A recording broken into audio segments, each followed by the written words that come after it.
So blockchain is, we think kind of a foundational transformative technology that, could have the impact of something like the internet. The internet was a foundational technology which different businesses later on, kind of built on. So you can't have a streaming business or a digital ad business without the internet. Now, most of us discovered the internet back in the day because maybe we got onto email and then we realized email was built on the internet. Or, perhaps we saw a website for the first time and realized, oh, it's built on, the internet technology. Well, blockchain is kind of similar. Many people don't really know blockchain on the retail side, but they know cryptocurrency. They've heard of, Bitcoin, they've heard of Ethereum and all these other tokens. They've heard of NFTs. Well, these are all applications simply built on blockchain technology. So back in 2017, when we filed to launch BLOK, we were looking at the space kind of well ahead of, we think, mainstream investors and seeking to design a way for ETF investors to kind of capitalize on blockchain technology, which includes applications like cryptocurrency and other things we'll talk about in a minute. We looked at the application of, creating that investment in an ETF, and really we considered doing an index-based product or an actively managed product. And, an index-based product, there's very many efficiencies involved with it, but there's a certain rigidness when you look at an index. It has to have rules. It has to have right criteria. It has to have normal rebalancing of those that portfolio based on those rules. And we really felt like the future of blockchain was pretty unknowable in terms of how quickly it would change all the applications that would come out, and wanted to be very responsive for that. So we went the actively managed route with BLOK, and have portfolio managers that are buying and selling securities, as frequently as on a daily basis, and they're doing that all transparently in the ETF. So the premise of BLOK is to own companies that are actively engaged in blockchain-related business activities.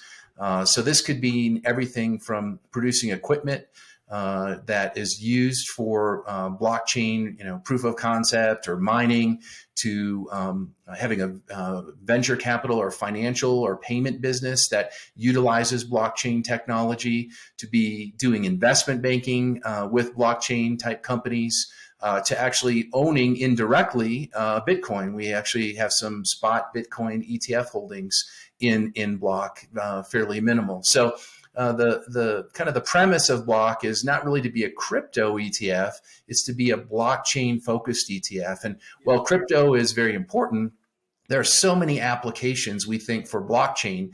Blockchain really creates that trust that's needed in a digital world to verify data very quickly, and really to expedite all this data that we're kind of awash in now in 2023, and it's only getting more robust. So blockchain, we think, is going to apply to many industries, and at some point we may look back and say cryptocurrency was interesting. It's sort of like email or what websites were to the internet in the 90s, but we never envisioned some of the other applications like streaming and digital ads that have become key drivers of kind of the internet economy. I think there's going to be some of those applications that emerge here in the coming years for blockchain, which we can talk about. Yeah, I think one of probably the more promising aspects is digital payments. Now in the U.S., I think we're a little bit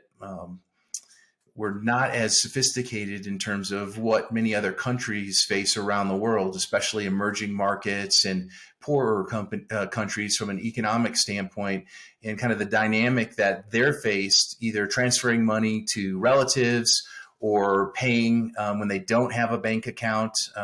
In many of the emerging market countries, more people have smartphones than they have bank accounts. They're unbanked. And blockchain allows the ability to make digital payments and digital transactions very quickly and inexpensively.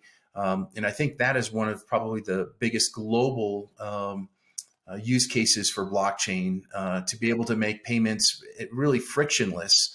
And I think we'll see more and more countries, including the US and in China create kind of these blockchain systems that allow their currencies to on-ramp to these digital payment platforms. And gone will be many of the middlemen, which are these, banks and money transfer agencies that take a significant cut of the transaction and really hold it up, sometimes for 3 to 5 days. So I think that's going to be a major area going forward. We need more regulation, and that's coming. That's healthy for the blockchain space, but see a lot of promise in kind of the transaction digital payment area.